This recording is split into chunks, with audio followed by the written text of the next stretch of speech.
Hi, everyone, and welcome back to Bryan's Business World. You're joining us again for our Investing in Real Estate series.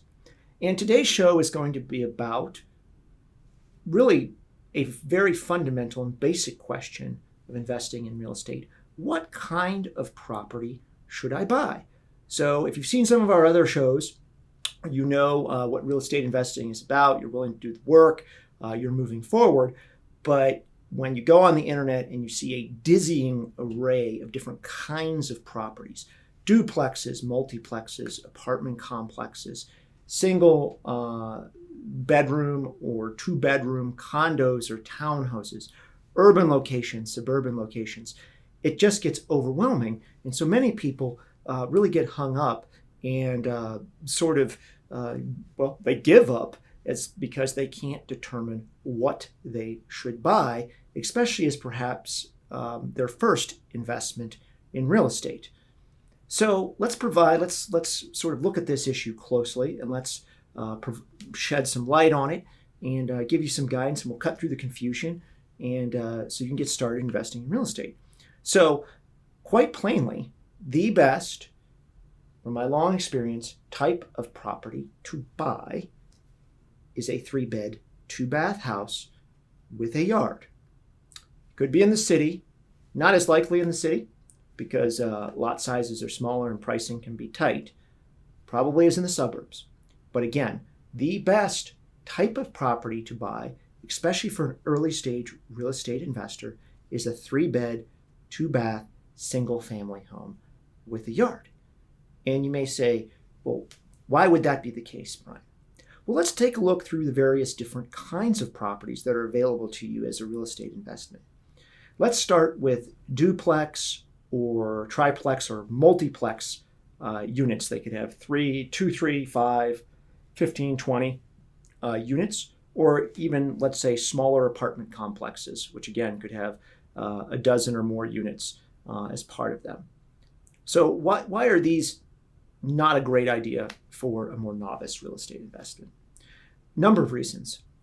Well, there's the money. They're expensive, often requiring a lot of capital risk and a lot of money down. And if you are uncomfortable with real estate investing, this may be putting more capital at risk, even if you have the capital that you may want to on your first time out. So there's price, there's significant down, and related to the significant down payment, the financing is very different for these kind of properties than your standard residential property. Okay, let me repeat that. The financing is very different. You might be kicked into certain levels of commercial financing. The interest rates could be different. The requirements of the down payment could be different.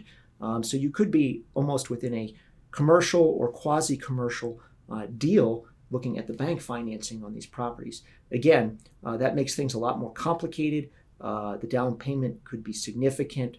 Sometimes banks require guarantors or partners in on these types of investments. So given the price and the complexity of the deal and the complexity of the financing, the multi-unit really isn't the way to go for your first time out.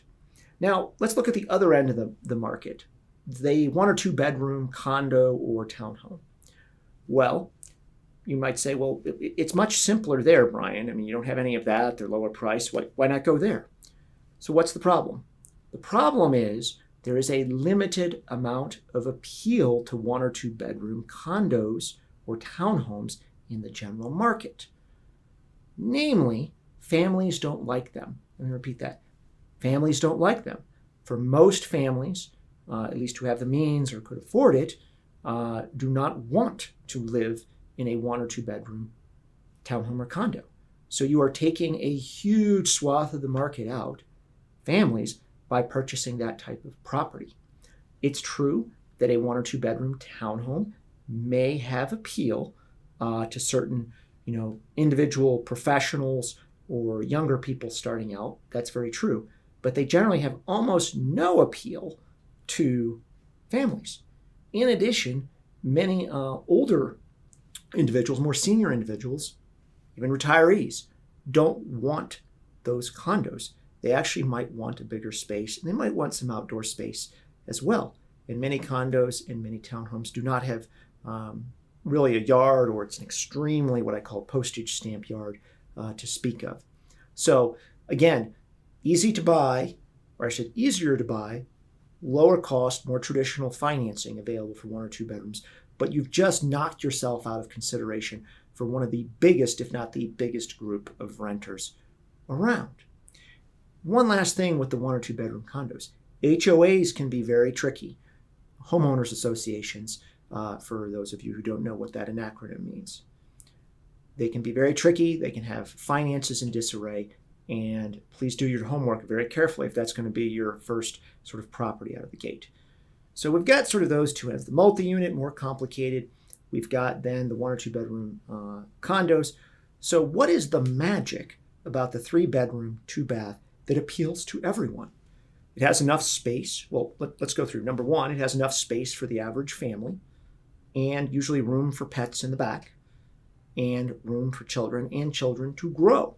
So typically the 3 bed, 2 bath house has that. And again, that's a huge, huge segment of the market that's out there.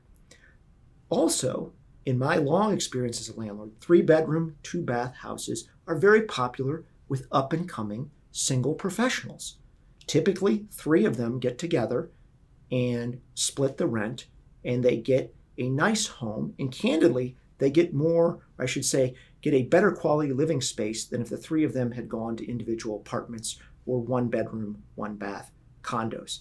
They get the garage, they get the yard, they can have pets. So in my experience, contrary to popular belief, the 3 bed, 2 bath is extremely popular to younger and sort of maybe in their 30s urban professionals that come together on a roommate basis. It allows them to rent very inexpensively, and they get a great living space.